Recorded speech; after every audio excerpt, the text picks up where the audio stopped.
All right, everyone, we start off today talking about J.D. Vance actually winning the Republican nomination in Ohio for the Senate slot there, going to be running against Tim Ryan. Tim Ryan, the Democrat incumbent, didn't really have to fend off much. He got over 60% of the vote in the end. It's one of those situations where you've been incumbent for enough time and have enough in-party support, so you don't have to worry. It's a sort of slot that the Justice Dems target if you're in a blue district. Ohio, of course, slightly different than that. J.D. Vance had been kind of an afterthought candidate until a few weeks ago when Trump endorsed him.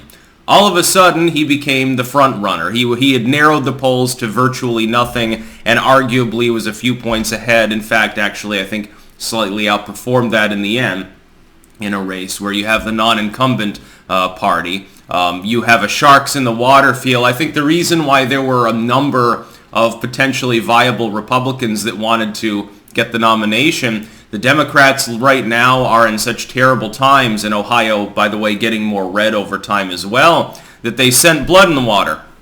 And they think they can knock Tim Ryan out and take that Senate seat. They're probably right, especially now that they have a Trump-backed populist in that role. Now, before I get into this a little bit further, link in the description, archived, of course, number one. You can see a little bit of little ditty about this. Number two, down below, there will be a pinned comment if you're watching this video on YouTube with links to other video hosting sites that I use. Keep in mind that I make exclusive material every day, well, 99% of days anyway, that go on those sites that doesn't go on YouTube. Now, here's the basic sum and substance of this.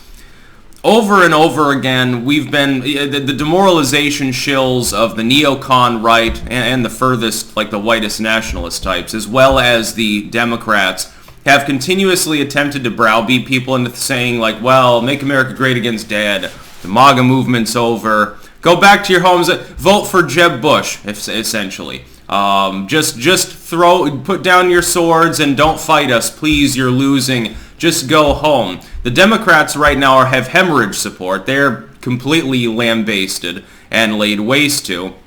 And then you have a series of situations in which, more times than not, it's like a 7-3 advantage for the Trump populists. Whoever Trump endorses has a much higher chance of winning. There are exceptions, but generally speaking, in the last year and a half, that's been what's been happening. It was happening while he was president, and now it's happening while he's potentially the contender for 24.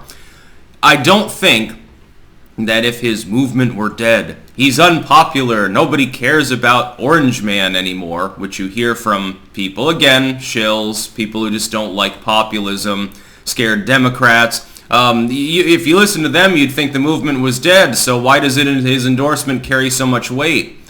Again, J.D. Vance was not the front runner in this race. He was quite a bit behind until he got the Trump endorsement and Trump went to help him with a rally. All of a sudden, he ends up pulling it out at the last moment.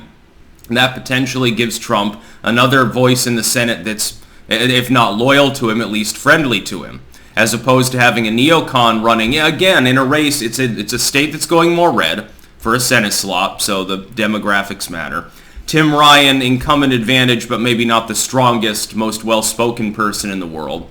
In an election season that threatens to knock the Democrats on their ass and then some, and then fucking kick them in the chin, and then kick them in the balls, and then stomp on their fucking head a few times. Being the GOP nominee, I'm looking at these races. Doesn't it seem like there are an awfully larger number of non-incumbent races where there are a number of potentially talented, viable people running? Sometimes it's like nobody wants to run. It's like, in some elections, you'll have an incumbent who's too strong, so you get the token individual that says, yeah, fuck it, I'll make a run because then I can write a book or I can get some donations and embezzle the money.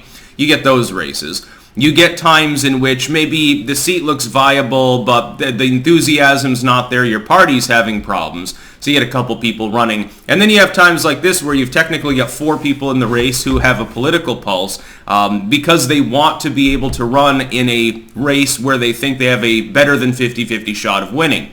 Vance will probably beat Tim Ryan in the end. Trump now has another person, again, potentially going to the Senate. that won't be at least as loyal to the neocons. Now, will it end up being like a Dan Crenshaw deal? A missing link Republican, a fair-weathered friend at times, who will say great things about Trump and then stab him in the back, like Bolton, someone like that. Maybe Mattis, again, Pence comes to mind. Or will it be someone more principled? I haven't looked enough into J.D. Vance's views to know which one of those is likely. It does show, though, that Trump's endorsements swung a race by 10 points. Again, a crowded race, a race in which significant effort is being put in by the candidates because of the weakness of the Democrats pending the midterms.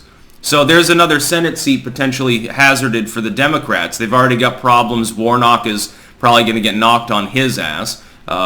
So there's 2. There are a few more out there. It could be, I would give the over-under at 3. Now, of course, that's not a wipeout. It's just that they don't have the ability to do anything anymore. But it could be, I think, as many as 5, technically. I'm not predicting that yet. The House looks more dire because all those seats are up as opposed to just a third of the Senate seats. And because of the map of the Senate seats that are up right now, disproportionately the GOP has to defend incumbency. They don't have as much to pick up potentially. A couple of those, and Ohio here comes to mind, are vulnerable.